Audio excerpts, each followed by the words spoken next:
दोस्तों मेरी एक बात हमेशा याद रखना, जब भी आपको करंट न्यूज़ के अंदर, करंट अफेयर के अंदर किसी भी डायनेस्टी के बारे में कोई बात सुनने को मिलती है, हिस्ट्री में किसी डायनेस्टी के जुड़े किसी राजा से बारे में कोई भी न्यूज़ चल रही है या फिर किसी किसी भी साम्राज्य के बारे में वो चर्चा का विषय करंट न्यूज़ में बना हुआ है, तो आने वाले एग्जाम में मैं 100% श्योर हूँ आपसे उस डायनेस्टी, उस राजे के बारे में आपसे आपके एग्जाम के अंदर जरूर क्वेश्चन पूछा जाएगा। जैसे कि ये न्यूज में रहा कि विजयनगर के राजा राजा कृष्णदेवराय की मृत्यु का लिखित प्रमाण कर्नाटका में मिला है। मैं डैम श्योर हूं आने वाले टाइम में विजयनगर एम्पायर से रिलेटेड या फिर राजा कृष्णदेवराय से रिलेटेड आपको आपके एग्जाम में क्वेश्चन जरूर मिलेगा।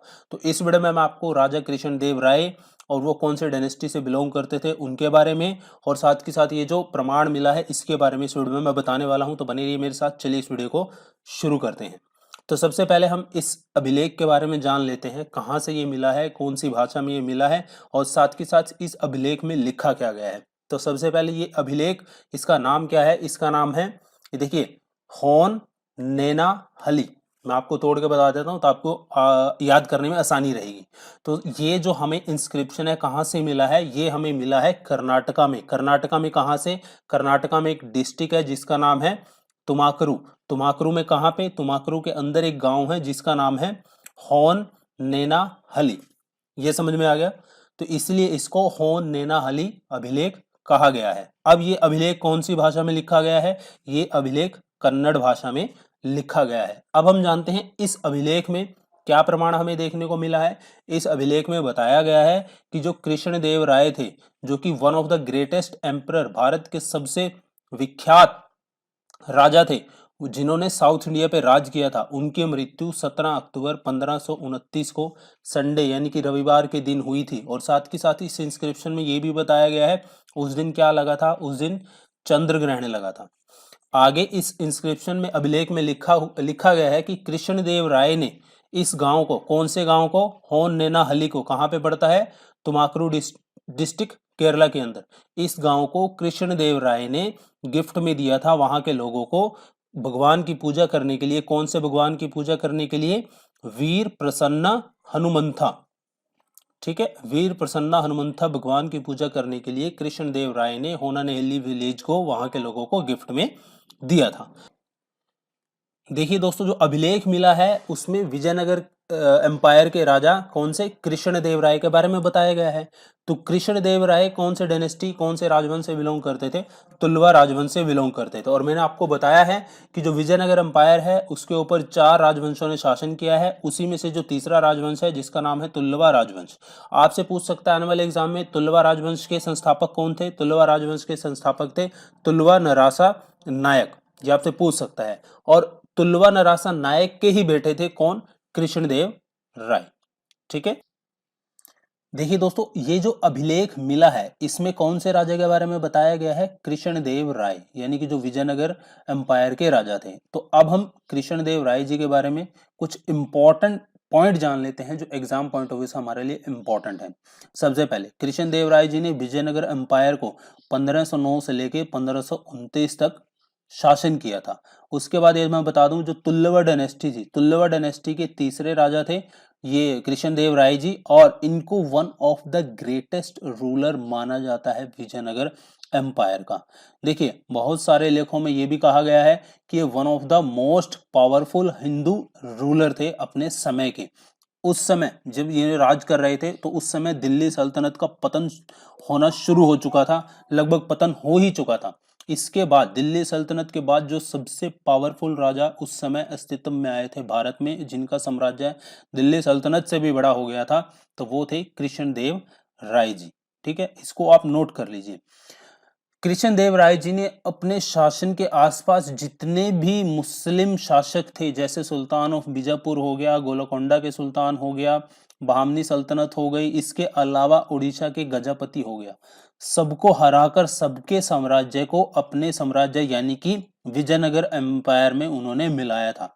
अभी जैसे मैंने आपको बताया, बहुत सारे लेखों में इनको one of the most powerful Hindu ruler in India भी कहा गया है। अभी मैंने आपको इनका पीरियड बताया 1509 से लेकर 1529 तक। मैंने आपको पुर्तगालियों के बारे में पढ़ाया था, तो ये वो समय था 1500 ईस्वी वाला जिसमें पुर्तगाली गोवा के अंदर अपना ट्रेड सेंटर एस्टेब्लिश करने में लगे हुए थे। तो इसलिए उस समय कृष्णदेव राय जी के शासनकाल में दो फेमस पुर्तगाली ट्रैवलर, एक का नाम था डोमिंगो पेइस और एक का नाम था फर्नैंडो नूनिस। आपसे पूछ सकता है कि ये दो फेमस पुर्तगाली किस विजयनगर एम्पायर के राजा के शासनकाल में आए थे, तो उनका नाम है कृष्णदेव राय। आगे हम बढ़ते हैं। एक फेमस साउथ इंडियन पोएट हुए थे जिनका नाम था मुक्कू तिम्माना। मुक्कू तिम्माना ने अपने लेखों में कृष्णदेव राय जी को डेस्ट्रॉयर ऑफ द टर्कीज की उपाधि दी है। तो आपसे एग्जाम में पूछ सकता है डेस्ट्रॉयर ऑफ द तुर्कीज किस राजा को माना जाता था या फिर विजयनगर के किस राजा को कहा जाता था, तब भी नाम दोस्तों किसका आएगा, कृष्णदेव राय का।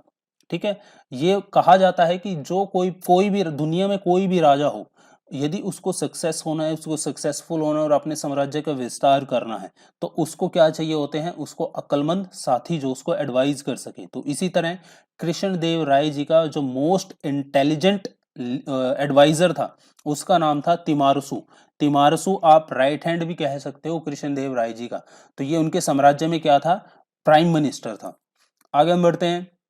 जब भी किसी राजा की बात होती है, खासकर से इतने बड़े राजा की हम बात कर रहे हैं, तो उनके जीवन काल में बहुत सारी लड़ाइयाँ लड़ी गई होंगी और कुछ ऐसी लड़ाइयाँ भी होगी जो उनके बारे में, उनकी शक्ति के प्रदर्शन करती हैं या फिर उनके जो साहस है उसको प्रदर्शित करती हैं। तो इसी तरह एक लड़ाई थी बैटल ऑफ रायचूर। जब भी विजयनगर के एम्पायर कृष्णदेव राय जी का नाम आएगा तो इस बैटल का जरूर जिक्र आएगा, बैटल ऑफ रायचूर का। क्यों जिक्र आएगा ये मैं आपको बता देता हूँ। देखिए, बैटल ऑफ रायचूर दरअसल रायचूर में एक किला था, उसके पोजीशन को लेकर लड़ी गई थी। रायचूर कहाँ पे पड़ता है, कर्नाटका में पड़ता है। विजयनगर एम्पायर की तरफ से 32,600 कैवलरी थी और 551 एलिफेंट थे। वहीं दूसरी ओर बीजापुर के जो सुल्तान थे उनके पास 7,000 कैवलरी थी और 250 एलिफेंट थे। लेकिन बीजापुर के सुल्तान के पास हैवी गोला बारूद भी था, बहुत सारी तोपें इनके पास थी। इसके बावजूद भी ये बैटल ऑफ रायचूर हार गए थे। यदि आपसे पूछ ले विजयनगर एम्पायर की तरफ से कौन से राजा बैटल ऑफ रायचूर में लड़े थे, तो वो थे कृष्णदेव राय। और आपसे पूछ ले कि बैटल ऑफ रायचूर के दौरान बीजापुर का सुल्तान कौन था, तो वो था इस्माइल आदिल शाह। ठीक है, आपसे ये भी पूछ सकता है बैटल ऑफ रायचूर में बीजापुर के सुल्तान इस्माइल आदिल शाह को किसने हराया था, कृष्णदेव राय ने। तो इस तरह से आपको कंफ्यूज करके क्वेश्चन पूछ सकता है। जो बैटल ऑफ रायचूर कब हुई थी, 19 मई 1520 को हुई थी। अब जो बैटल ऑफ रायचूर है, मैं आपको बता रहा था कि किसी राजा के लिए इतनी बड़ी बैटल ये क्यों बनी। दरअसल दोस्तों, इस बैटल के अंदर विजयनगर एम्पायर के 16,000 से ज्यादा सैनिक मारे गए थे। तो इसलिए ये one of the greatest battle उनके जीवन काल की मानी जाती है, बैटल ऑफ रायचूर।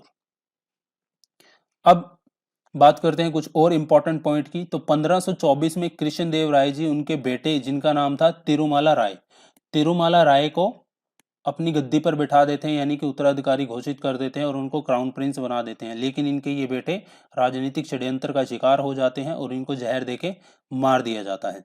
इसके बाद इनकी जब जो कृष्णदेव राय जी हैं इनकी मृत्यु होती है, तो अपनी मृत्यु होने से पहले उनके ब्रदर जिनका नाम था अच्युत्य देव राय, उनको वो शासन यानी कि गद्दी सौंप देते हैं। तो ये कुछ इंपॉर्टेंट फैक्ट कृष्णदेव राय जी से जुड़े हुए थे, उनकी डायनेस्टी तुलवा डायनेस्टी से जुड़े हुए थे। तो आई होप ये वीडियो आपको अच्छा लगा है। अच्छा लगा तो प्लीज़ मेरे को बताइए कमेंट बॉक्स में, और कौन से टॉपिक पर आपको वीडियो चाहिए वो भी आप बता सकते हैं। मिलता हूँ नेक्स्ट वीडियो में नए टॉपिक के साथ, तब तक के लिए